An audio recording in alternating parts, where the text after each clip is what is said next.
Subscribe कीजिए self अध्ययन गुरुजी channel को और रिंग आइकन को दबाइए लेटेस्ट अपडेट के लिए।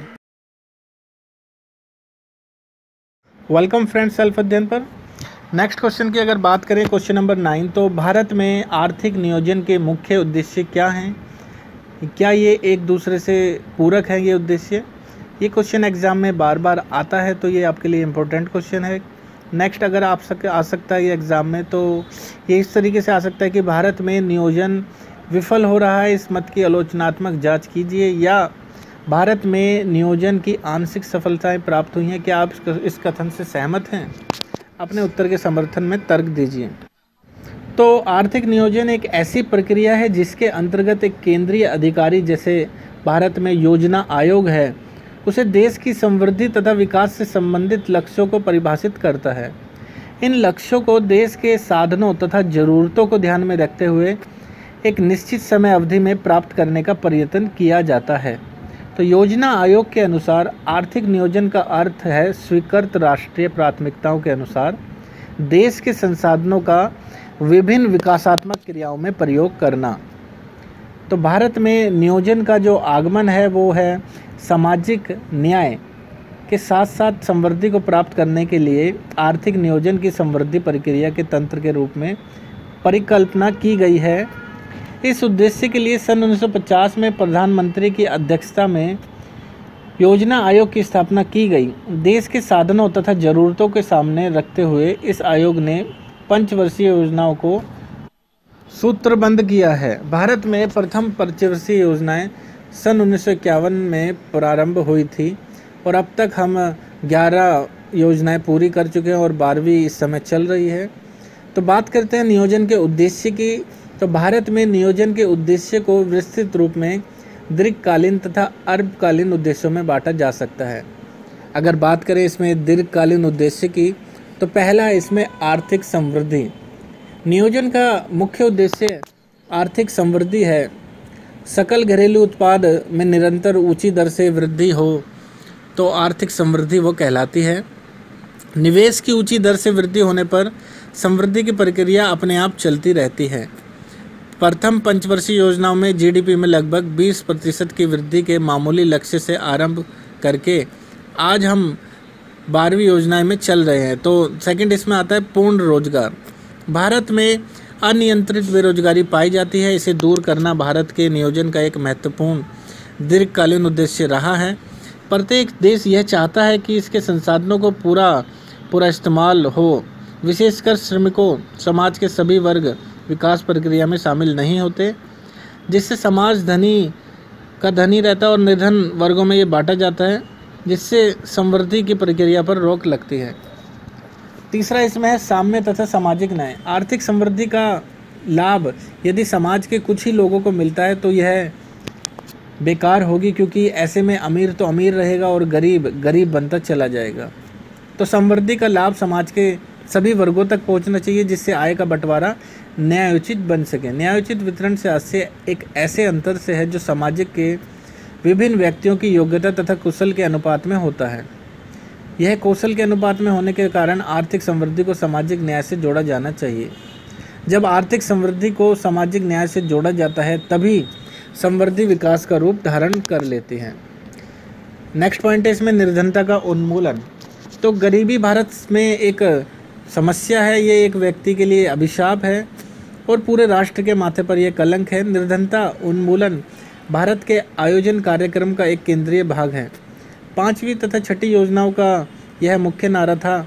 6ठी योजना में रोजगार के अवसरों को उत्पन्न करके गरीबी को समाप्त करने का प्रयास तो किया गया है।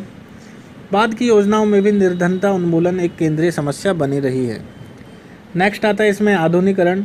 मोटे तौर पर इसका अर्थ तकनीकी ज्ञान को आधुनिक बनाना है तथा मूल्य वृद्धि के क्षेत्र में नई प्रौद्योगिकी को अपनाना है।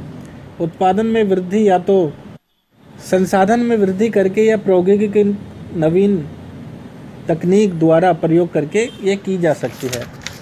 विज्ञान हमें नए नए उपकरण दिए हैं, वैज्ञानिकों ने हमें नए नए उपकरण दिए, जिसके फलस्वरूप कारखानों में उत्पादकता में समय के साथ साथ जो है दर बढ़ती जा रही है।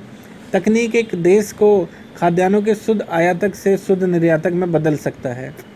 इसका जो उदाहरण है भारतीय कृषि में हरित क्रांति का होना है। नेक्स्ट है इसमें आत्मनिर्भरता। घरेलू उत्पादित वस्तुओं विश्लेषण खाद्यान्नों पर निर्भर होना आत्मनिर्भरता कहलाता है।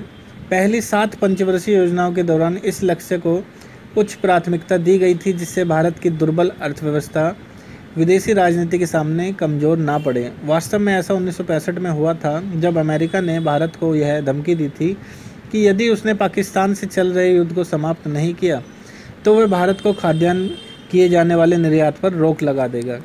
इसलिए भारत जैसे देश में खाद्यान्न के उत्पादन में आत्मनिर्भरता प्राप्त करने के लिए नियोजित विकास कार्यक्रम को एक महत्वपूर्ण मुद्दा बनाया गया था।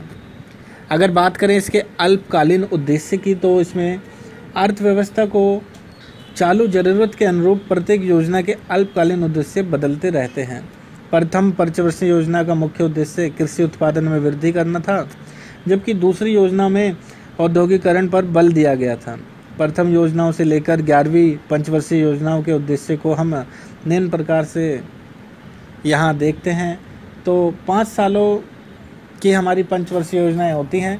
तो अगर बात करें योजना की अवधि की और उसके मुख्य उद्देश्य की, तो प्रथम योजना जो है 1 अप्रैल 1951 से 31 मार्च 56 तक चली थी, जिसमें उस उद्देश्य था कृषि उत्पादन में वृद्धि और उत्पादन आय और धन का न्यायोचित बंटवारा। और दूसरी योजना की बात करें जो 1 अप्रैल 1956 से 61 तक की थी, तो उसमें औद्योगिकरण के उत्पादन में वृद्धि में बल दिया गया था और भारी उद्योगों का विकास के उसका मुख्य उद्देश्य थी। तीसरी योजना जो हमारी 1 अप्रैल 1961 से 31 मार्च 66 तक चली थी, तो उसमें खाद्यान्नों के उत्पादन में आत्मनिर्भरता, रोजगारों के अवसरों में वृद्धि करना और असमानता में कमी करना था। 3 एक वर्षीय योजनाएं 1 अप्रैल 1966 से 31 मार्च 1969 तक चली थी, और चौथी योजना जो थी 1 अप्रैल 1969 से 31 मार्च 74 तक, जिसमें विकास की गति को तेज करना और कीमत स्थिरता लाना था। 5वीं योजना 1 अप्रैल 74 से 31 मार्च 1979 तक, जिसमें जीवन स्तर को ऊपर उठाना तथा समाज के कमज़ोर वर्गों का उन्मूलन था। 6ठी योजना 1 अप्रैल 1980 से 31 मार्च 1985, जिसमें निर्धनता का उन्मूलन करना, असमानता में कमी और आधारित संरचना का विकास करना था। 7वीं योजना जो 1 अप्रैल 1985 से मार्च 1990 तक थी 31 मार्च, उसमें रोजगार के अवसरों का सृजन करना और कृषि उत्पादन में वृद्धि करना।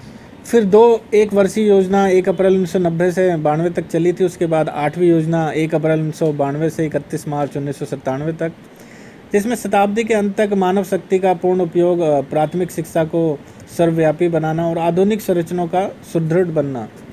9वीं योजना जो 1 अप्रैल 1997 से 31 मार्च 2002 तक थी, इसमें कृषि एवं ग्रामीण क्षेत्रों का विकास था, कीमत स्थिरता के साथ विकास करना और जनसंख्या वृद्धि पर रोक लगाना।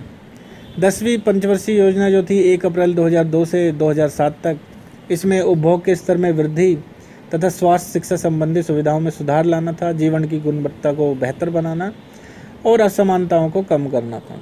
11वीं जो पंचवर्षीय योजना थी जो 1 अप्रैल 2007 से 31 मार्च 2012 तक चली थी, तो तीव्र गति से समावेशी कृषि का विकास करना, सामाजिक क्षेत्र में शिक्षा, स्वास्थ्य वगैरह का ध्यान रखना, ग्रामीण आधारित संरचना का विकास करना था। 12वीं पंचवर्षीय योजनाएं जो 2012 से अभी चल रही हैं, उसमें अभी उद्देश्य बाकी हैं।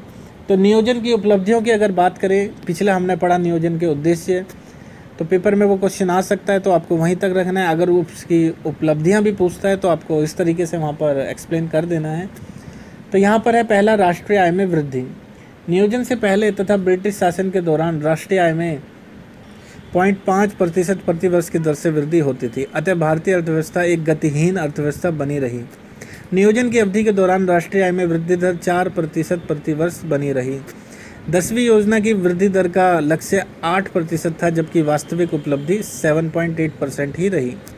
11वीं योजना में वृद्धि दर का लक्ष्य 9% प्रतिवर्ष रखा गया, लेकिन 11वीं पंचवर्षीय योजना के पहले 2 वर्षों के दौरान यह लगभग 8% रिकॉर्ड की गई। वर्ष 2008-9 के दौरान विश्व मंदी के दौरान वृद्धि बनाए रखने की उम्मीद थी, जबकि संसार की उन्नत अर्थव्यवस्थाएं गतिहीनता की ओर बढ़ रही थी। दूसरा इसमें है प्रति व्यक्ति आय में वृद्धि। तो नियोजन की उपलब्धियों में प्रति व्यक्ति आय में वृद्धि से मतलब है कि स्वतंत्रता से पहले प्रति व्यक्ति आय में होने वाली वृद्धि दर लगभग 0 थी, लेकिन योजनाओं की अवधि में प्रति व्यक्ति आय में 2% की वृद्धि हुई है। प्रथम योजनाओं में इसमें 1.8% तथा दूसरी योजना में 2% की वृद्धि हुई है। 9वीं योजना में यह 3.6% तथा 10वीं योजना के दौरान 6.1% की वृद्धि रिकॉर्ड की गई। संपूर्ण नियोजन की अवधि के दौरान प्रति व्यक्ति आय की औसत वृद्धि दर स्थिर कीमतों पर 2.3% प्रति वर्ष बनी रही है। इसका आशय यही है कि विकास की प्रक्रिया पूरी तरह से जड़ अभी पकड़ नहीं पाई है। विकास की गति को अभी उड़ान भरना बाकी है। नेक्स्ट अगर बात करें तो पूंजी निर्माण की दर में वृद्धि। पूंजी निर्माण आर्थिक विकास का मूल निर्धारक है। यह बचत और निवेश पर निर्भर करता है। पंचवर्षीय योजनाओं के दौर में बचत और निवेश की दर में काफ़ी वृद्धि हुई है। सन 1950 से 51 में बचत की दर राष्ट्रीय आय का 5.5% थी। प्रथम पंचवर्षीय योजनाओं के अंत तक यह बढ़कर 11.2% हो गई। इस योजना में 25.6% थी। 10वीं योजना के अंत तक बचत की दर 34.8% हो गई। निवेश की दर 9वीं योजना के दौरान 24% घटी है। तो सन 2006-07 में 10वीं योजना के अंत तक निवेश का दर का अनुमान 32.5% था। अगर बात करते हैं कृषि के क्षेत्र के विकास की, तो स्वतंत्रता के पूर्व गतिहीन कृषि क्षेत्र को पुनः जीवित करने के लिए हमारे आयोजकों और राजनीतियों में कृषि उत्पादन तथा उत्पादकता के स्तर पर वृद्धि लाने के लिए उच्च प्राथमिकता दी गई थी। अच्छी उपज देने वाले बीजों, रासायनिक खादों, कीटनाशक दवाइयों के उपयोग थे। सिंचाई के साधन के फलस्वरूप कृषि के आधुनिकीकरण ने उत्पादकता में क्रांतिकारी वृद्धि हुई है, जिससे हरित क्रांति का नाम दिया गया था। नियोजन की अवधि के दौरान कृषि उत्पादन की औसत वृद्धि दर 2.8% थी। बात करते हैं 11वीं पंचवर्षीय योजना के दौरान जो उत्पादन की वृद्धि थी वो 2.5% प्रति वर्ष थी। नेक्स्ट है इसमें उद्योगों का विकास। तो पूंजीगत वस्तुओं उद्योग जैसे लोहा तथा इस्पात, मशीनरी, रासायनिक खादें, इन सभी इत्यादि का जो विकास था वो संतोषजनक विकास हुआ है। सार्वजनिक क्षेत्र के उद्योगों का भी पर्याप्त विकास हुआ है। उद्योग के पर्याप्त आधुनिकीकरण तथा विविधीकरण के फलस्वरूप आज भारतीय अर्थव्यवस्था विश्व की अर्थव्यवस्था में 10वीं सबसे बड़ी औद्योगिक अर्थव्यवस्था बन गई है। नियोजित की अवधि के दौरान औद्योगिक उत्पादन की औसत वृद्धि दर 6.9% प्रति वर्ष रही है। योजना काल में औद्योगिक उत्पादन में निरंतर वृद्धि हुई है। औद्योगिक उत्पादन कृषि उत्पादन दर से काफ़ी अधिक स्थिर रही है। आगे पॉइंट की बात करें तो आर्थिक आधारित संरचना का विकास। तो आर्थिक आधारित संरचना में उन सभी सेवाओं को शामिल किया जाता है जिनका अर्थव्यवस्था में संपूर्ण उत्पादन प्रक्रिया को प्रेरित करने और तेज गति प्रदान करने में महत्व होता है। इसमें यातायात सुविधाएं, संचार के साधन, सिंचाई सुविधाएं, बिजली का उत्पादन इत्यादि शामिल किए जाते हैं। नियोजित की अवधि के दौरान आर्थिक आधारित संरचना में निरंतर वृद्धि की प्रवृत्ति पाई गई है। उदाहरण के लिए रेल मार्ग की लंबाई बढ़कर 63,300 किलोमीटर हो गई है तथा सड़कों की लंबाई 3.5 लाख किलोमीटर के आसपास हो गई है। तो सामाजिक आधारित संरचना का विकास। सामाजिक आधारित संरचना में शिक्षा, स्वास्थ्य तथा चिकित्सा, परिवार कल्याण इत्यादि सेवाओं को शामिल किया जाता है। इस क्षेत्र में भी पंचवर्षीय योजनाओं में बहुत विकास किया है। जैसे मृत्यु दर जो सन 1951 में 27,000 प्रति वर्ष थी, जबकि सन 2007 में 6-7 में घटकर 7.5 प्रति हज़ार हो गई। औसत आयु बढ़कर 65 के आसपास हो गई। स्कूली बच्चों की संख्या 3 गुना और कॉलेज के विद्यार्थियों की संख्या 5 गुना बढ़ी है।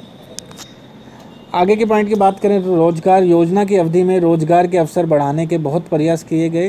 प्रथम योजना में 70 लाख, दूसरी योजना में 100 लाख तथा तीसरी योजना में 145 लाख लोगों को रोजगार प्रदान किया है। एक अनुमान के अनुसार 9वीं योजना के अंत तक लगभग 2,64 लाख लोगों को रोजगार दिया गया। 11वीं पंचवर्षीय योजना में 5.58 करोड़ रोजगार के अवसरों का सृजन का प्रस्ताव है। अगला पॉइंट है जिसमें आधुनिकीकरण। तो योजना की अवधि में अर्थव्यवस्था में निम्न महत्वपूर्ण संरचनात्मक परिवर्तन हुए हैं। पहला, इसमें राष्ट्रीय आय की संरचना में उद्योगों तथा सेवाओं का योगदान काफ़ी बढ़ गया है। आधुनिक तकनीक का प्रयोग करने वाले उद्योगों की संख्या में वृद्धि हुई है। तीसरा है, कृषि क्षेत्र में आधुनिक तकनीक का प्रयोग निरंतर बढ़ा है। संस्थागत परिवर्तनों में उदारीकरण, निजीकरण, वैश्वीकरण शामिल हैं। ये सभी आधुनिकीकरण को दर्शाते हैं।